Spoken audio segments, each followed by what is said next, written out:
Olá, queridos amigos e amigas.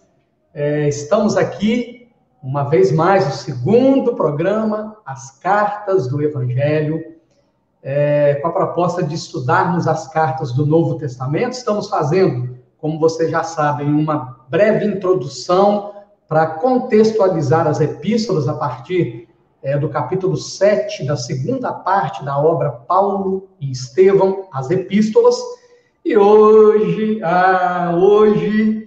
programa especial, estou aqui recebendo meu querido amigo Evaldo Júnior Rodrigues, trabalhador da Escola Espírita Cristã Maria de Nazaré de Campos dos Goitacazes. Amigo Evaldo, seja muito bem-vindo. Muito obrigado, João. Muito obrigado aí o convite amoroso por participar desse programa tão importante, né? Da Rádio e TV Espírita Esperança, que está indo aí para o Brasil inteiro, né? E para fora do país também.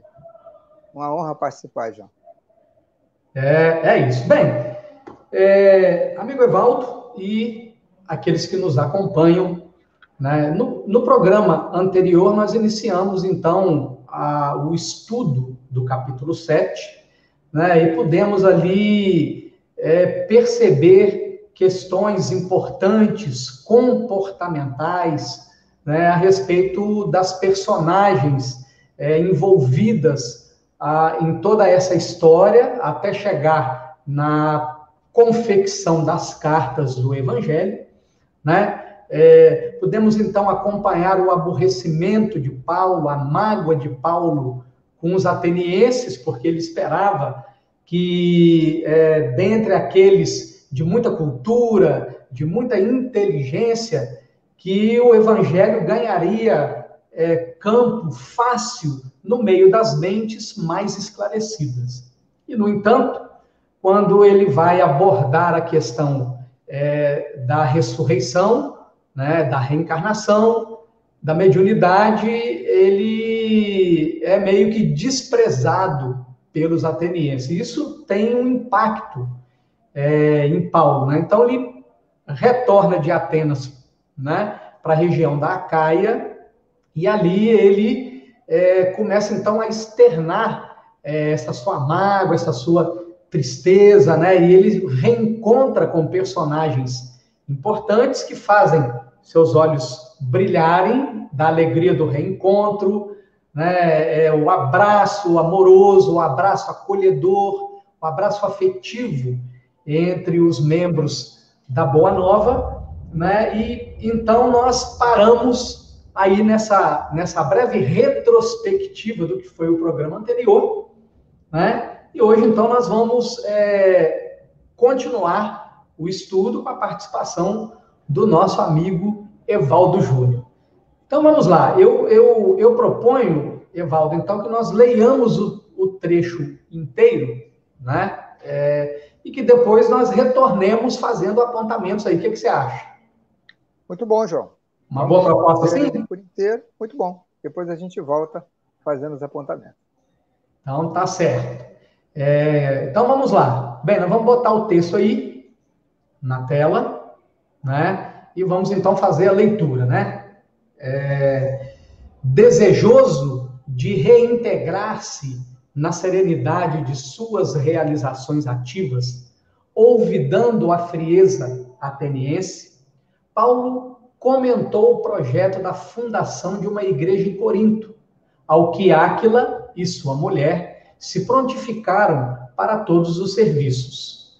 Aceitando-lhes o oferecimento generoso, o ex-rabino passou a residir em sua companhia, ocupando-se diariamente do seu ofício. Corinto era uma sugestão permanente de lembranças queridas do seu coração, sem comunicar aos amigos as reminiscências que lhe borbulhavam na alma sensível. Procurou rever os sítios a que Abigail se referia, sempre com enlevo.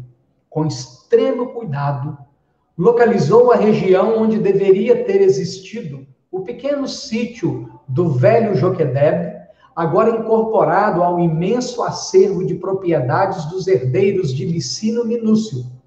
Contemplou a velha prisão de onde a noiva pudera evadir-se para salvar-se dos celerados que lhe haviam assassinado o pai e escravizado o irmão.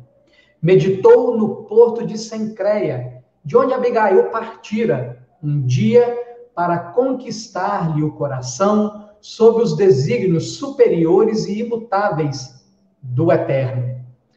Paulo entregou-se de corpo e alma ao serviço rude.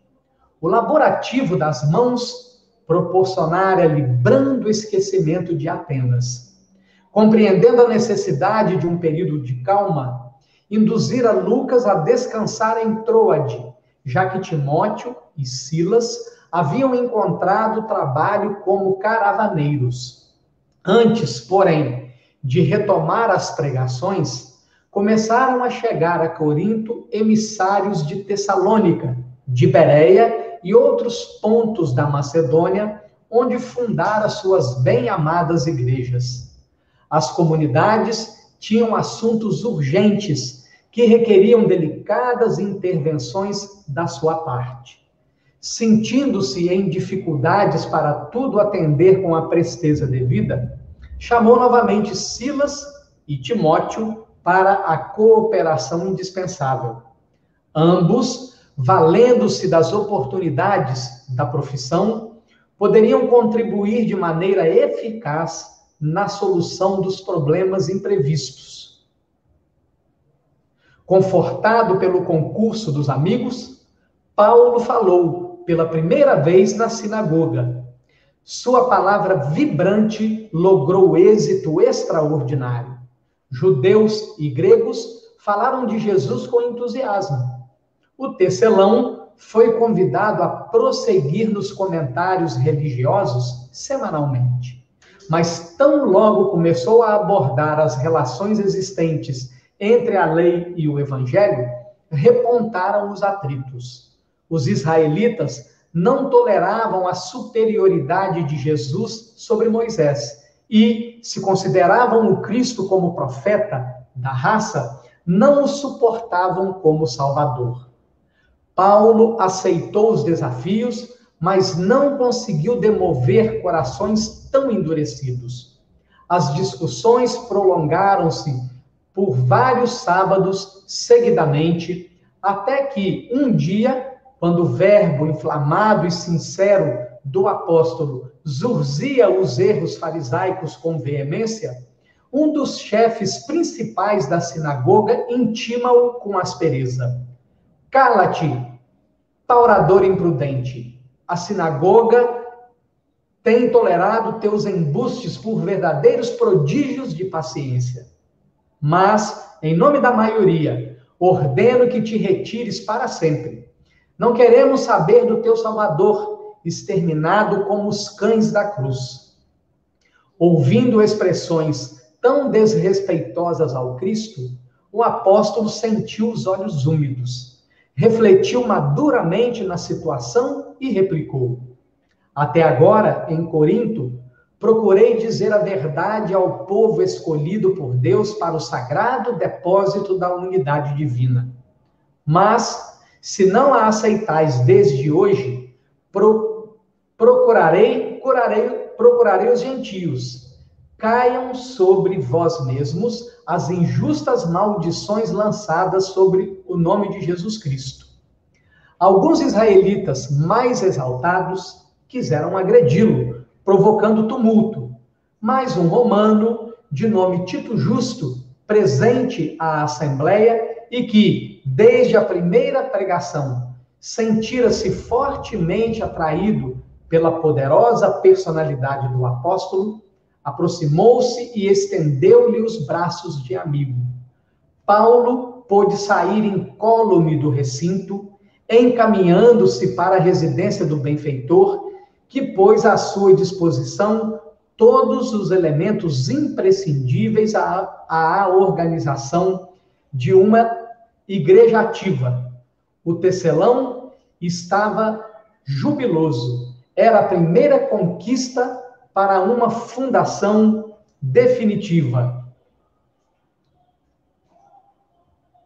Tito Justo, com o auxílio de todos os simpatizantes do Evangelho, adquiriu uma casa para início dos serviços religiosos. Áquila e Prisca foram os principais colaboradores, além de Lloyd e Eunice, para que se executassem os programas traçados por Paulo de acordo com a querida organização de Antioquia. Muito bem, amigo Evaldo. Lemos então aí o texto, né? E está na hora de começarmos a retirar da letra o espírito que vivifica.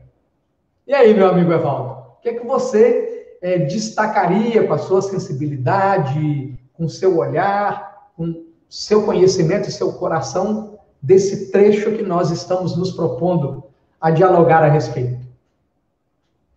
Vamos lá, João. Vamos começar pelo o início do texto, né, que já parece uma palavra muito interessante, que fala que Paulo estava desejoso de reintegrar-se na serenidade de suas realizações ativas.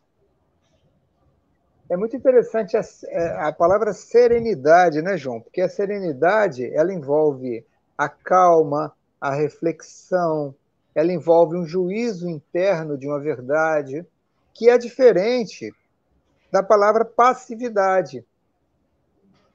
Né? A palavra passividade não é serenidade. A serenidade é construtiva. Ela vem de algo de dentro, né? que se elabora.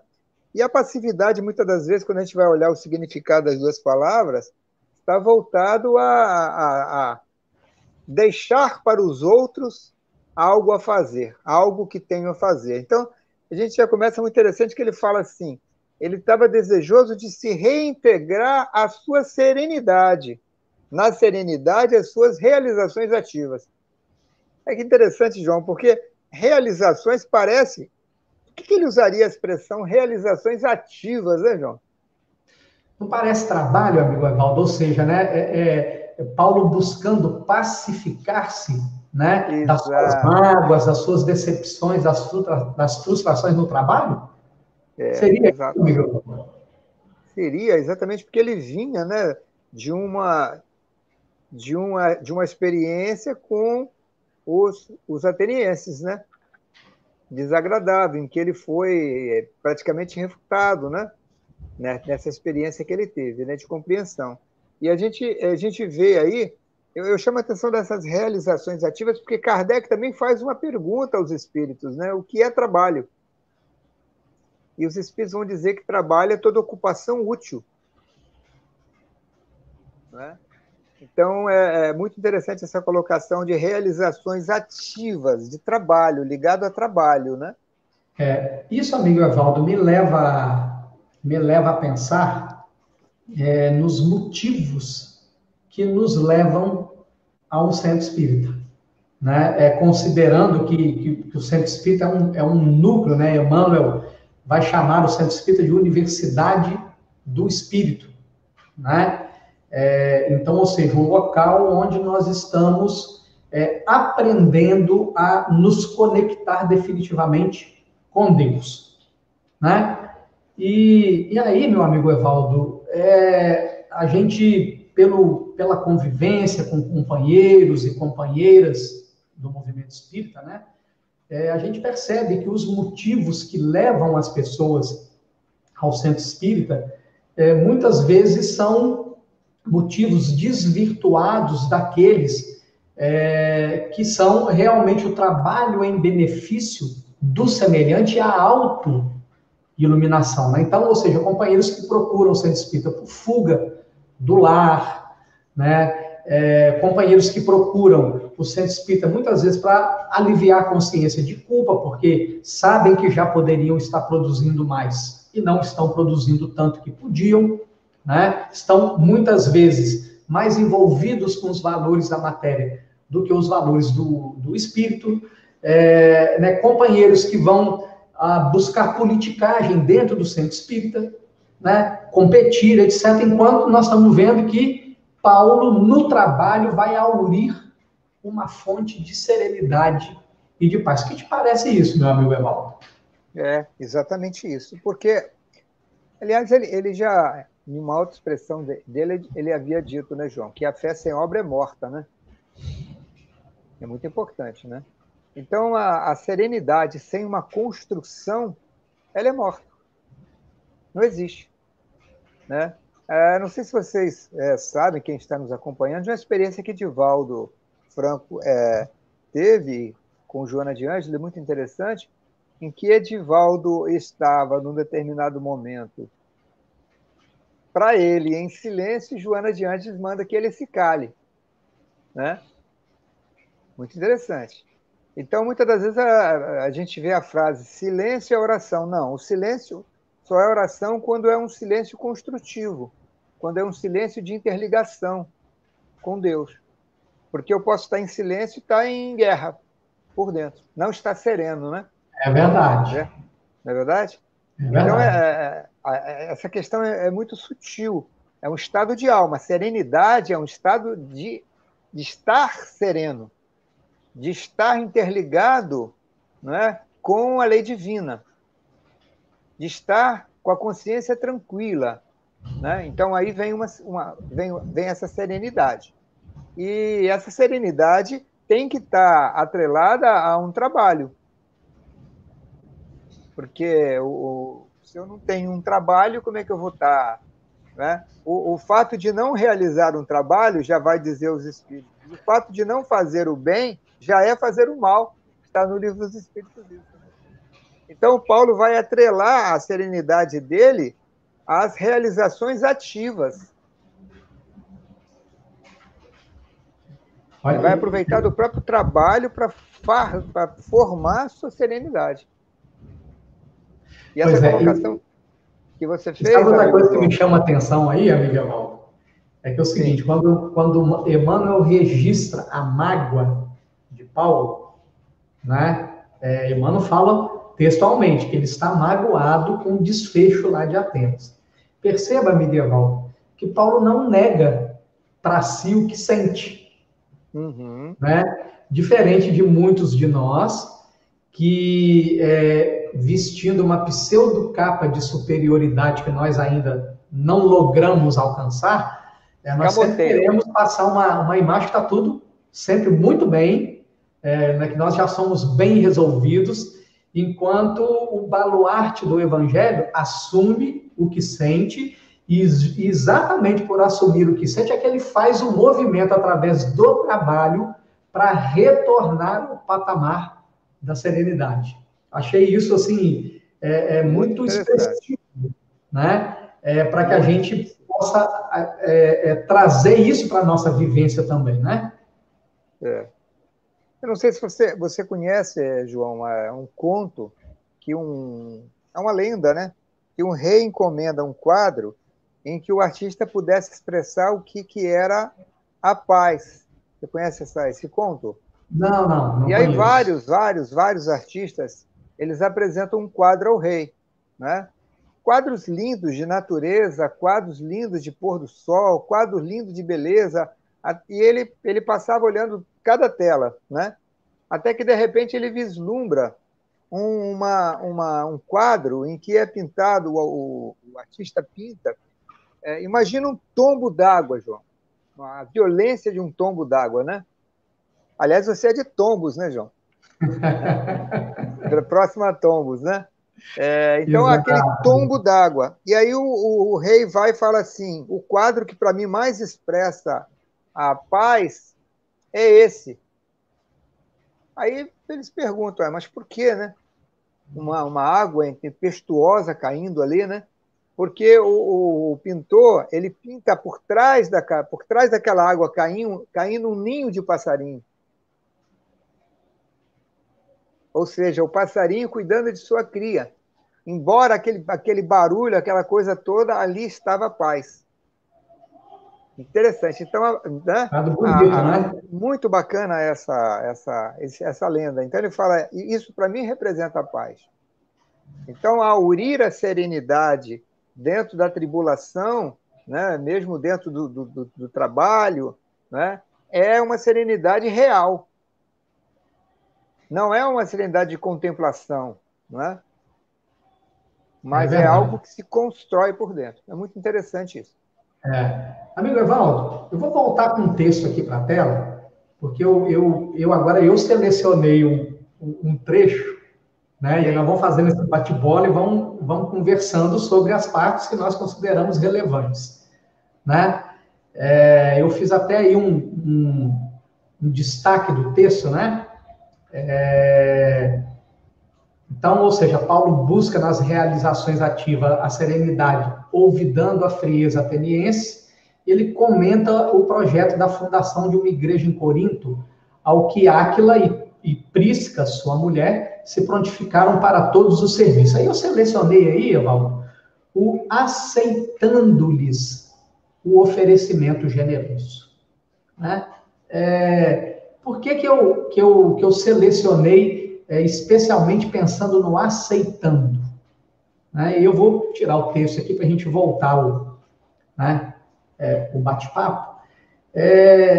Me parece, Evaldo, se eu tiver errado, você, por favor, me corrija, não sei se você tem a mesma percepção, mas parece que muitas vezes nós temos dificuldades de fazermos trabalhos a 4 mãos, a 8 mãos, a 16 mãos, a 32. Ou seja, nós temos dificuldade de trabalhar em equipe, não é? Nós temos dificuldade de aceitar ajuda, né?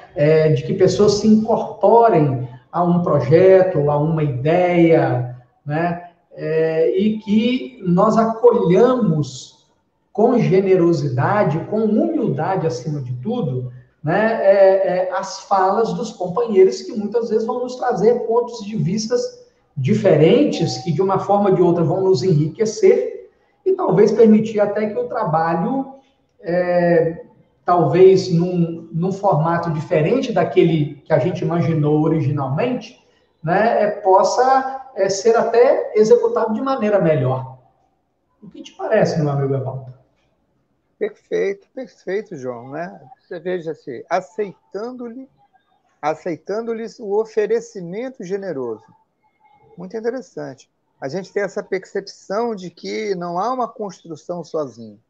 Embora o nosso projeto de evolução seja individual, intransferível, é nosso, ele só acontece de forma coletiva. E o exemplo que nos deu foi Jesus.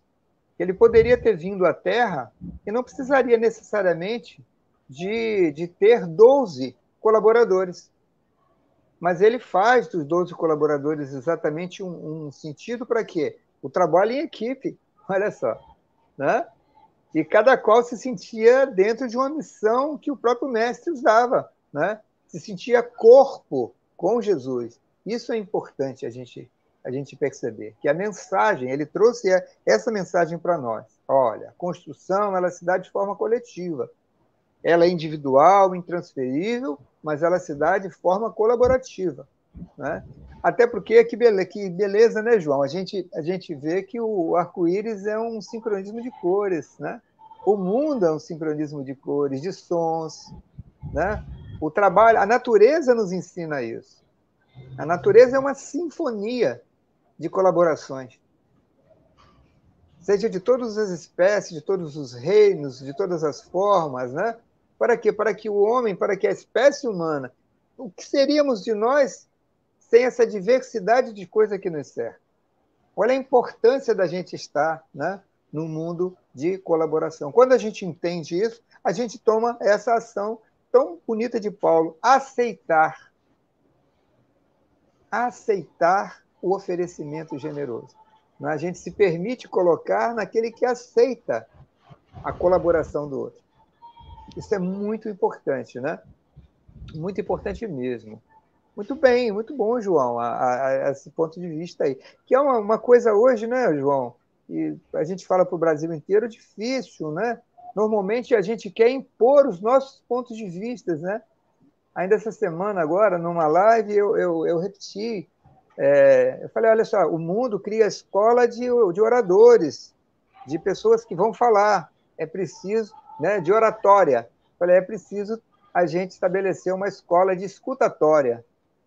Olha só, É porque verdade. quem escuta se permite receber do outro argumentos, se permite receber do outro coisas novas que vão somar às suas ideias.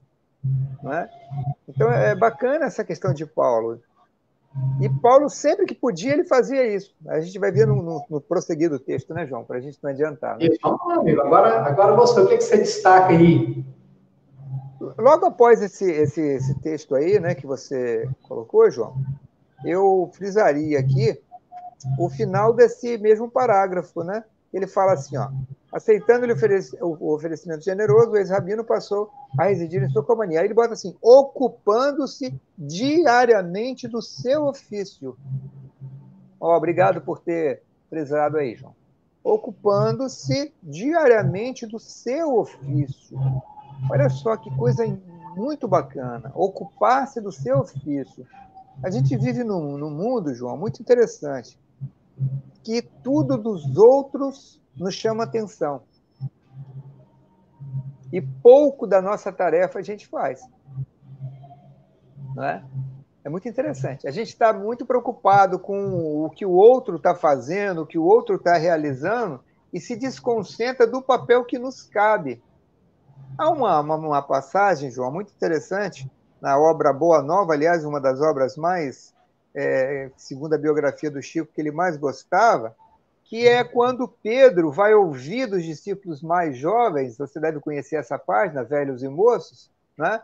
Em que Tiago, em que os discípulos mais novos vão fazer uma autoexaltação das suas importâncias quanto jovens no trabalho com Jesus e vão descaracterizar a importância de Pedro. E Pedro fica igual Paulo, Pedro fica magoado também, né? Pedro fala, puxa vida, eu não sou ninguém, né? E ele começa a se sentir um ninguém. E aí ele vai procurar Jesus. E Jesus vai falar exatamente da importância de cumprir o seu ofício. Olha que coisa interessante. Há um momento da fala de Jesus para Pedro que é fantástico, eu convido a todos a ler esse capítulo intitulado Velhos e Moços, que Pedro vai falar assim, não ouvides da parte que te compete na obra da criação. Ele fala para Pedro. Né? Muito importante. Evaldo, esse trecho que você selecionou, Evaldo, ele me leva muito a pensar no seguinte, né? Né? Vamos aqui nos recordar, ó. Ocupando-se diariamente do seu ofício. Então, olha bem, né, Evaldo? Eu penso que isso fala para a gente de rotina, né? Essa tão mal compreendida rotina, né? Porque as pessoas, por não estudarem a obra Paulo e Estevão com a atenção necessária, consideram que o trabalho de Paulo estava restrito às suas pregações. E se esquecem que no trabalho cotidiano, no cumprimento do dever do próprio sustento, de não pesar-se a ninguém, né? Ele estava ali também trabalhando valores no seu espírito imortal, né? No espírito imortal que ele era. Né? Então, ou seja, o valor da disciplina, do cumprimento de dever, de estar ali no horário, de atender com gente.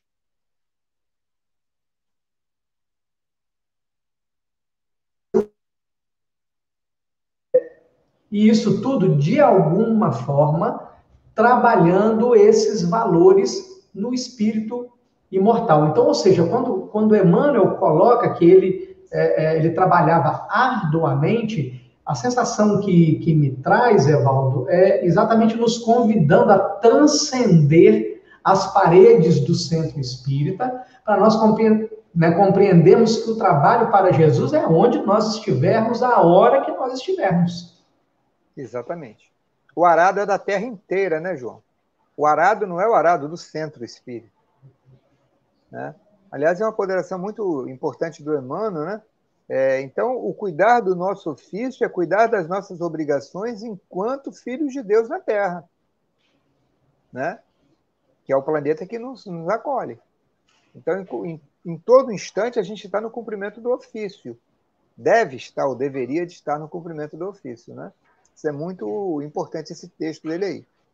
Até porque o cumprimento desse ofício, né, ele vai nos dar a paz da consciência que a gente precisa para a noite, né, João? Não é, Evaldo? Não é verdade? Não é isso. Né? Se a gente não cumpre, como é que a gente dorme com a consciência tranquila? Não dorme, Por isso né? que Santo Agostinho, na questão 919A, ele vai passar um roteiro. Percebe que na 919A do Livro dos Espíritos é um roteiro que ele vai passar para a gente fazer Exatamente. todos os dias. Olha que coisa interessante. Ele vai falar da construção de todos os dias. Fazei como eu fazia. Ele vai dizer, né? Quando estava na Terra. Todas as noites, interrogava. Então, ele vai falar de um planejamento que a gente precisa fazer. Não é?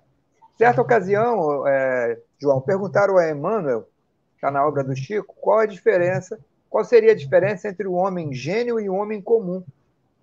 E Emmanuel vai responder o seguinte, olha, o homem comum, ele olha para o objetivo e se perde, né, nos caminhos, nas tentativas de... E o homem de gênio, ele foca no seu objetivo e ele caminha em direção reta. E esse caminhar em direção reta, ele vai pelo cumprimento das obrigações de cada dia. Né? É o que Santo Agostinho faz. Perguntai às vossas consciências, eu fiz todo o bem que eu pude? Deixei de fazer o bem a alguém? Né? Isso é cumprir o ofício de cada dia. Eu penso, Evaldo, que isso que nós estamos falando propõe, na verdade, uma ressignificação da nossa rotina. Claro. Né? Porque, e aí, Evaldo, né, eu trago aqui para a nossa reflexão aquele momento pós o Sermão da Montanha, quando Jesus vai multiplicar os pães. Né? Fantástico. Que os discípulos recomendam a Jesus que ele mande a turba embora e Jesus redargue aos discípulos porque é que eles mesmos não alimentam a turba. Né? E aí eles contra-argumentam que eles não tinham recurso, porque só de homens eram 5.000, fora mulheres e crianças, e alguns historiadores falam aí de um contingente de 20.000 pessoas. Né? Uhum. E aí Jesus então pergunta, o que tendes vós?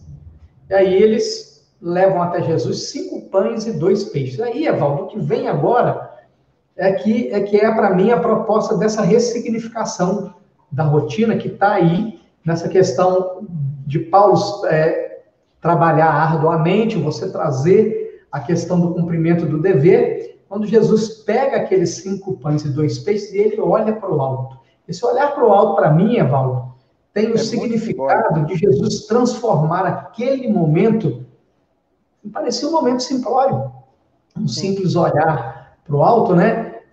Jesus transforma aquele momento num momento sagrado, né? Então, ou seja, numa oferenda ao Criador, numa oferenda ao Pai, né? Então, aí está a ressignificação da nossa rotina, né?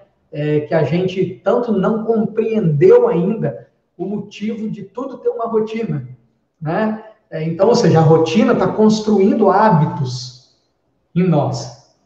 Nada mais justo que, como seguidores do Evangelho, né, que os hábitos que a rotina incuta em nós sejam hábitos sagrados, sejam hábitos de comunhão com o Pai, que o trabalho seja um ato de comunhão com o Pai, que o fazer o café seja um ato de comunhão com o Pai, que a higiene pessoal seja um ato de comunhão com o Pai, de forma que a nossa vida inteira seja, lógico, aí é um exercício que a gente vai precisar fazer para realmente transformar em ser hábito, né, amigo Evaldo?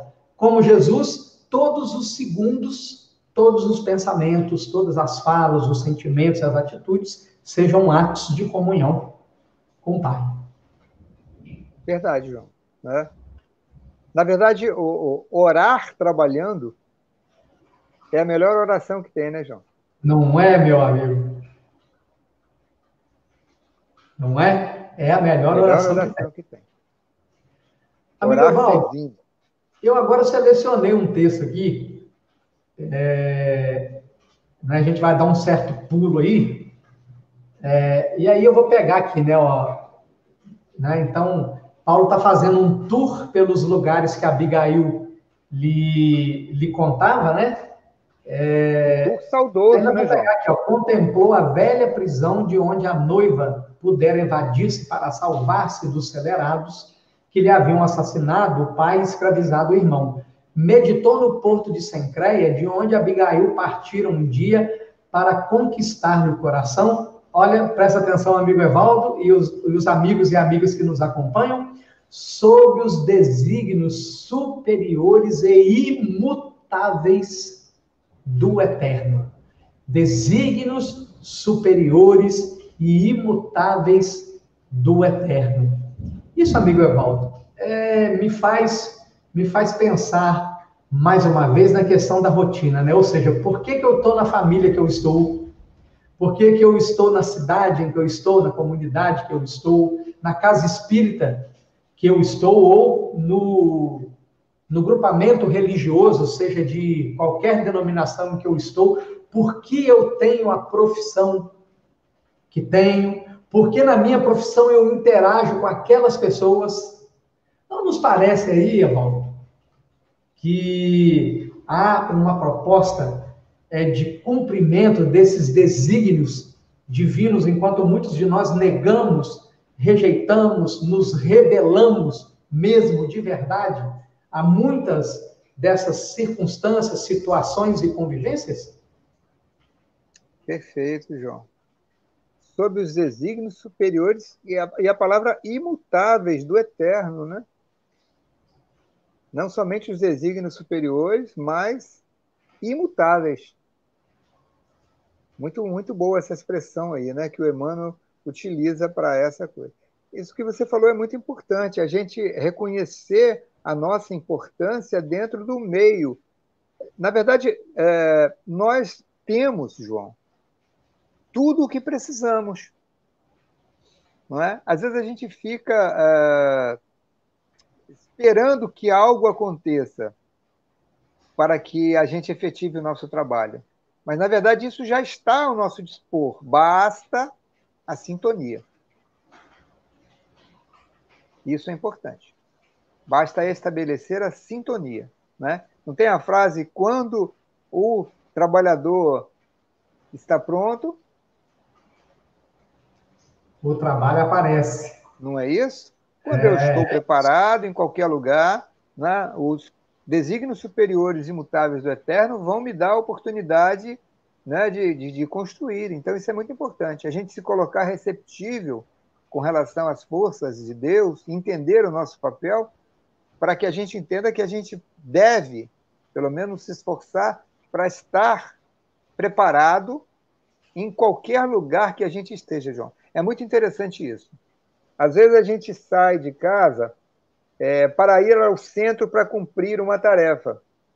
Eu não sei se você e os nossos companheiros sabem de um caso do Richard Simonetti, aliás, o saudoso, né?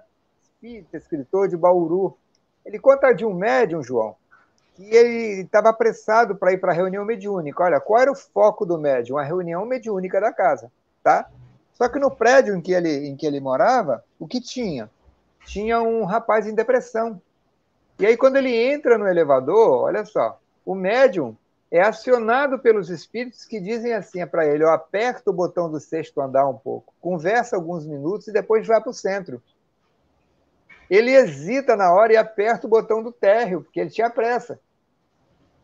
Depois eu vejo isso. E ele vai embora. Quando ele volta do centro espírita, um engarrafamento, uma coisa enorme, o carro não anda, tal. E aí ele vai questionar, aconteceu alguma coisa na frente, vai se aproximando. Quando chega próximo ao edifício dele, ele vai interrogar o corpo de bombeiro que estava lá, e mais polícia, essa coisa, e falaram assim, não, um jovem pulou do prédio.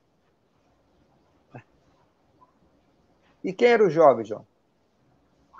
Aquele que os espíritos haviam indicado para o médium para que ele parasse e conversasse com ele. E ele, preocupado com a reunião mediúnica, de conversar com os espíritos lá, que era importante, claro, ele deixa de conversar com o encarnado, que estava desencarnando agora. Estava com ideações suicidas e que se concretizou no suicídio. Então a gente vê o quanto é importante, né, a gente entender que o nosso papel ele pode estar em qualquer lugar. a partir do momento que a gente estabelece uma sintonia com o poder superior, né, a gente está ali trabalhando. A gente ainda traz ainda, João, um resquício das nossas passagens pelas religiões passadas, de que encontrar Deus, encontrar Jesus, está num templo. É verdade, amigo Evaldo. Não é Está do lado verdade? de fora, né? É. Eu vou ao centro espírita, porque lá eu vou encontrar. Não. Jesus ele está no trajeto que você vai ao centro espírita. Está na despedida da família que você está fazendo em casa quando você vai ou vai deixar ou vai levar. Está no telefone que alguém te liga. Está no garoto que está no sinal, pedindo alguma coisa para você, pedindo um olhar, uma atenção, um carinho, um afeto. Ele está acontecendo em vários momentos. E essa percepção é muito importante, né, João? É sim. Tá. Amigo, e aí, o que você destaca para nós? João, esse texto é tão rico, né, João? Que a gente tem tanta coisa que poderia despertar aqui, né? Mas eu vou pegar logo abaixo disso daqui uma coisa que me chamou a atenção, você pode marcar aí, que é Paulo entregou-se de corpo e alma ao serviço rude. Ah, obrigado, João. Olha só, João, Emmanuel fala que ele se entregou ao serviço rude. É muito interessante que a gente sempre quer os serviços sublimes, né? Os serviços de destaque, não é isso mesmo? Mas Paulo se entregou de corpo e alma ao serviço rude. Existe na Terra, existe no mundo empresarial, né? De tudo. João, você quer ver? Falando numa linguagem bem simples para todos aqueles que estão nos ouvindo, João. A gente fala, por exemplo, de uma greve trabalhista, né, João? Todos são importantes, né, João? Então vamos lá, João. Você já imaginou se os nossos companheiros que recolhem o resíduo das nossas casas, João, fazem uma greve? Nossa Senhora. E aí, João? A saúde periclitaria e os hospitais não dariam conta João, a coisa de ficaria muito atender complicada, a demanda. não é, João? Inclusive a doença chegaria, né, João? Com Então, certeza. e é um trabalho que às vezes a gente olha como insignificante. Existe, inclusive, hoje uma propaganda, eu recebi um vídeo lindo, né, dos nossos companheiros garis, chamando a atenção de coisas simples que a gente pode estar ajudando, colocar os vidros, né, dentro de garrafas fechadas para que eles não se cortem, dizer um bom dia ao gari que passa na rua, olha isso, que eles não recebem, né, fazer o nosso agradecimento a eles, olha quanta coisa simples. E nesse texto de Paulo aí, olha só, ele se entregou de corpo e alma. João, quantas das vezes também a gente só se entrega de corpo no trabalho, hein, João? Evaldo, pois eu estava pensando aqui o seguinte, né, Evaldo? Quantas vezes nós estamos na presença de alguém fisicamente, mas mentalmente nós não estamos, Pois é, a gente né? está só em corpo, né? Quantas vezes nós estamos na tarefa espírita, Evaldo, por exemplo, estamos ouvindo um coordenador de estudos ou estamos ouvindo uma palestra, o corpo está ali. Nós apanhamos o celular, começamos a mexer no celular, olhamos para cima, olhamos para baixo, lembramos do contas a pagar, do contas a receber, né? Sentimos fome, pensamos no que vamos comer depois, ou seja, o corpo, amigo Evaldo, está ali. É. Né?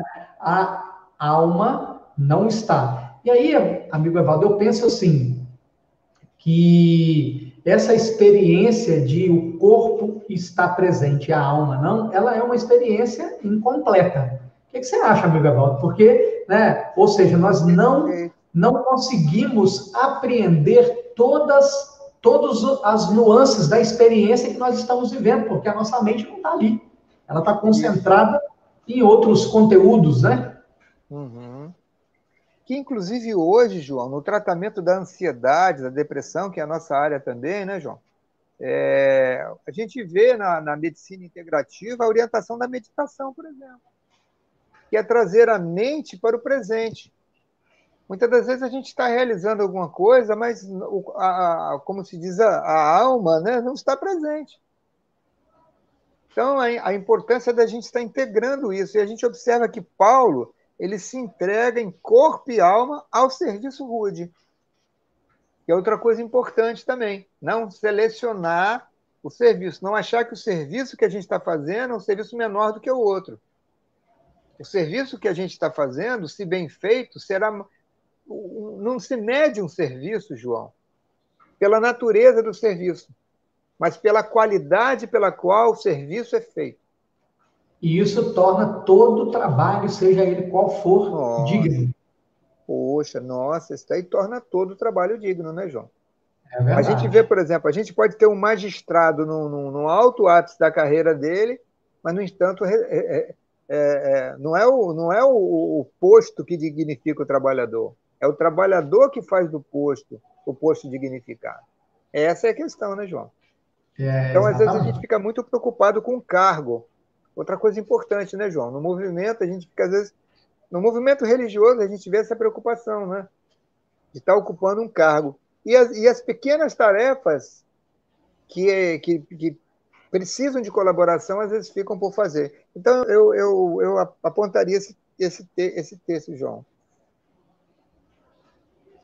Pois é, amigo Evaldo, olha bem, ah, eu gostaria de trazer um texto aqui agora na nossa reflexão, porque o nosso tempo já está se esgotando aí. Um trecho que eu considero muito importante. Anne, querida, você está nos acompanhando. Se você puder completar num outro post o seu depoimento para a gente exibir para todo mundo ver, né? Para todo mundo acompanhar aí o seu depoimento, nos ajudaria, né? Olha bem, amigo Evaldo, eu selecionei esse trecho aí porque para mim ele mostra, né? Assim, quem está nos acompanhando, Evaldo, vai percebendo que o tempo todo nós estamos falando de comportamento humano, né? Nós não estamos só simplesmente estudando um texto, nós estamos observando, aprendendo com o comportamento das personagens daquela época, né? E por que com eles? Porque eles conseguiram se redimir, João, eles só conseguiram se completando. libertar, né? Importante Eles que você conseguiram falou se aí. regenerar. Então, nós estamos pegando o exemplo de quem fez e deu certo, para ver se nós nos convencemos a fazer também e dá certo. Então, olha só, as comunidades, né? E aí eu acho que a gente precisaria, antes, porém, de retomar as pregações, começaram a chegar a Corinto emissários de Tessalônica, de Bereia e outros pontos da Macedônia, onde fundaram suas bem-amadas igrejas. As comunidades tinham assuntos urgentes que requeriam delicadas intervenções de sua parte.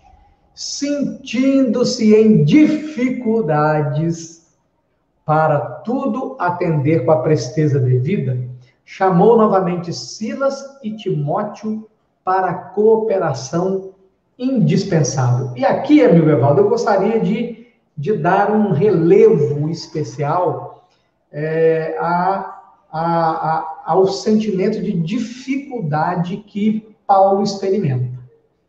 E por que eu gostaria de dar relevo especial a isso, Evaldo? Porque nós estamos vivendo numa sociedade de super-homens, de mulheres maravilhas, de pessoas autossuficientes, né? E isso, Evaldo, me faz recordar do simbolismo da queda de Adão e Eva do paraíso, né?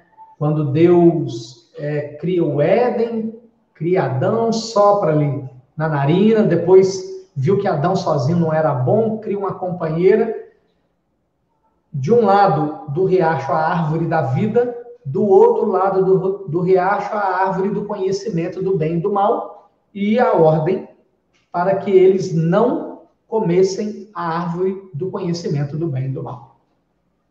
Né? Então, num determinado momento, a serpente vem, se insinua para Eva, né? Tá aí o depoimento da Anne, né? Para a gente acompanhar. Então a serpente chega a Eva e diz a ela, come, que se você comer, você vai ficar igual a ele. Você será igual ao Criador, você vai saber de tudo. Ela come, na sequência ela convida Adão a comer também, Adão também come, e a partir daí eles são expulsos do paraíso, né? Para mim o símbolo aí, amigo Evaldo, é essa autossuficiência do homem que quer viver sem Deus, que quer viver sem obediência aos preceitos do Evangelho, que acha que dá conta de tudo, né? Que não, eu não preciso de ninguém para deixar que eu resolvo, né?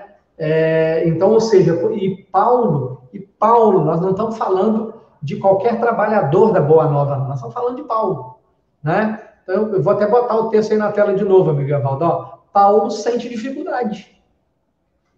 E o que Paulo faz quando sente dificuldade, amigo Evaldo? Pede ajuda. Né? Então, ele próprio agora, né, na parte de cima ali, né, amigo Evaldo, nós vamos lembrar que os amigos se oferecem para ajudá-lo. Ele aceita. E ele aceita. Agora, ele sente a dificuldade e ele pede ajuda. Né? Exatamente. Então, ou seja, né, aqui para desmistificar um pouco, né, Evaldo, os espíritas bem resolvidos que nós nos julgamos ser, né? E aí, quando nós olhamos para o comportamento de Paulo, nós vemos o sujeito humilde que reconhece as dificuldades e pede ajuda. O que você me diz, amigo Adalto? Pois é, saber trabalhar em equipe. Saber que a gente não é o todo. A gente é parte de um todo que constrói. Não é? Isso é muito importante. Quem se acha autossuficiente, João, ele vai deixar sempre de aprender, né? Não é verdade? Porque a premissa do aprendimento é o quê? É saber que você não sabe. Aliás, o pai da filosofia já dizia isso, né, Sócrates? O que sei é que nada sei.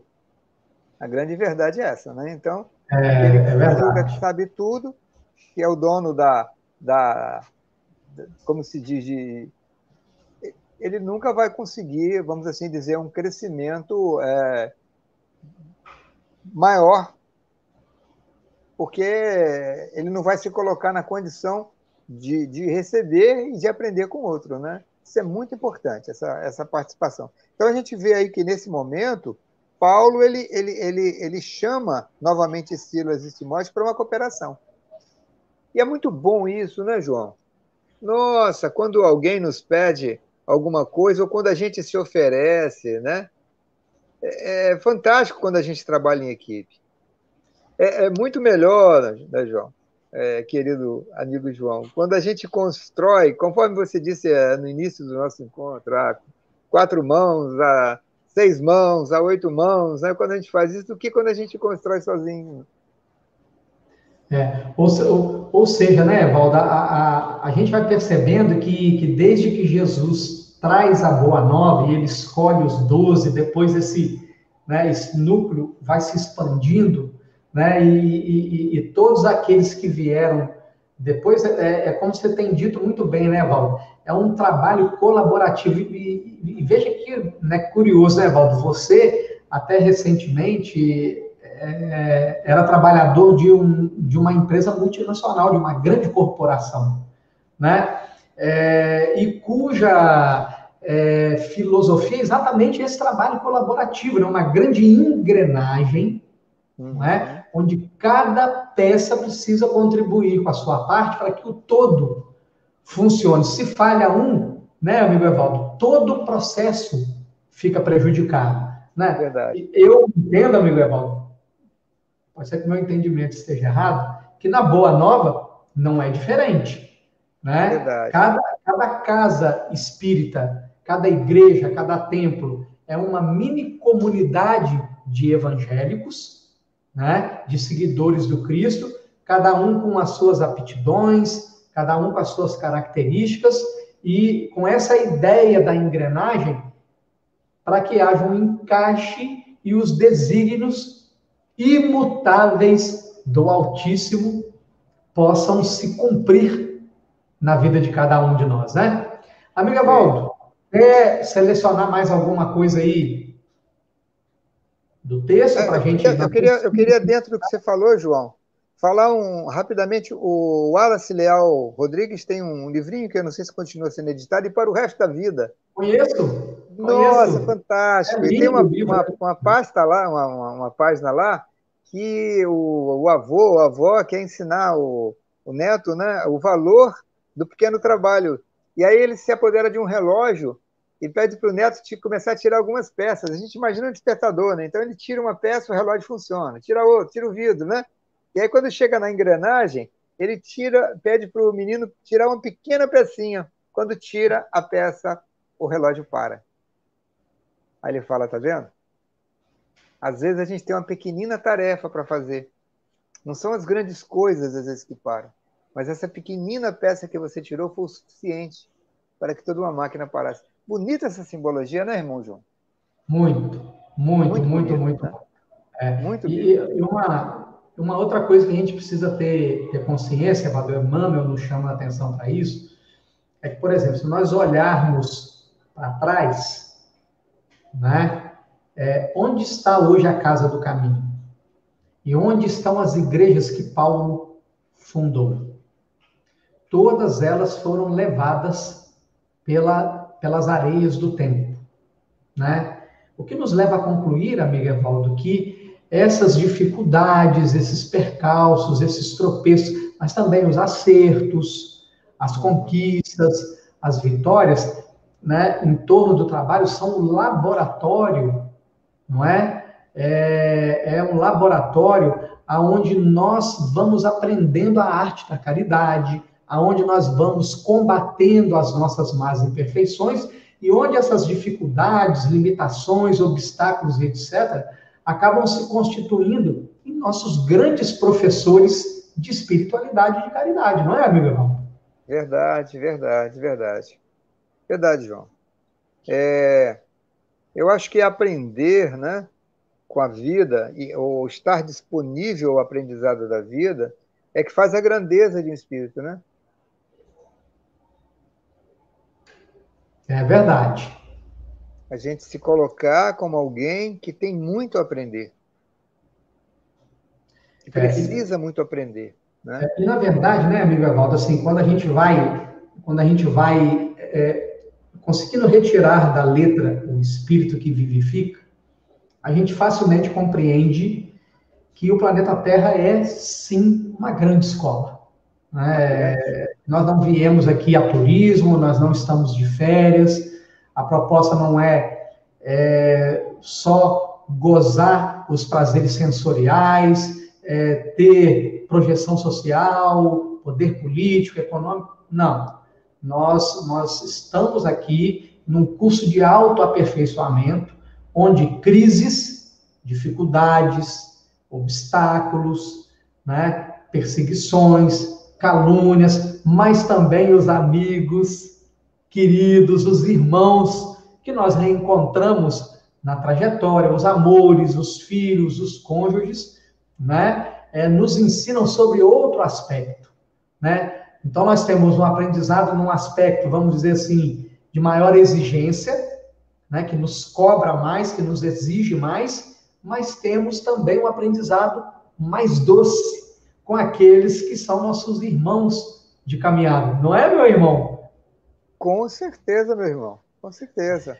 Então, amigo Evaldo, olha só, como eu sei que você tem compromisso às 21, falta um Sim, minuto, sim. né? Eu pediria a você que você fizesse, então, a prece de encerramento.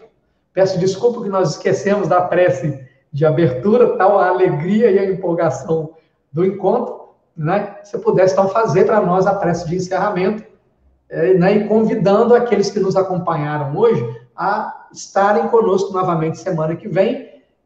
Semana que vem, nós contaremos aqui com a presença do amigo Cristiano Abreu Paiva, lá de Castelo, vai estar conosco, né? Então, convite feito para que todos possam estar conosco. Amigo Evaldo, por favor. E para que todos também, né, João, releiam Paulo Estevam, que é uma obra fantástica, e o Puxe, capítulo Nossa 7, Senhora. nossa, né, está aí fazendo a releitura do livro, e especificamente do capítulo 7 das epístolas, né, que é fantástico, que é essa parte inicial sua. Então vamos orar aqui a Jesus, né?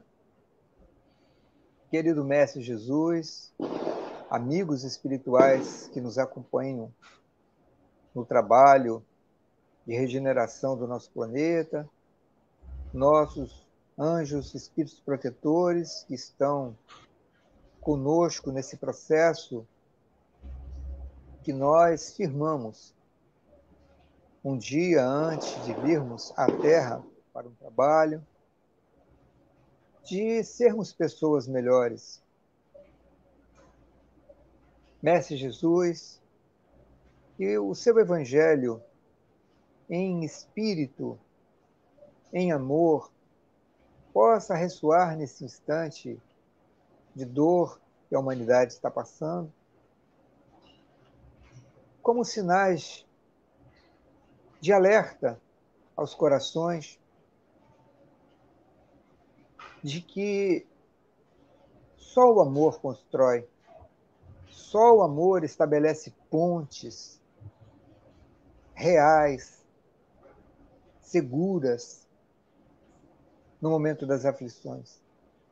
Só o amor é capaz de fazer com que os nossos corações e o coração do nosso planeta Terra faça o trabalho da cura espiritual. Mestre, quando tu nos disseste, eu sou o caminho, a verdade e a vida, quando vós disseste, Mestre, eu vim vos dar a vida, mas a vida em abundância. Que essas palavras ecoem dentro de nós,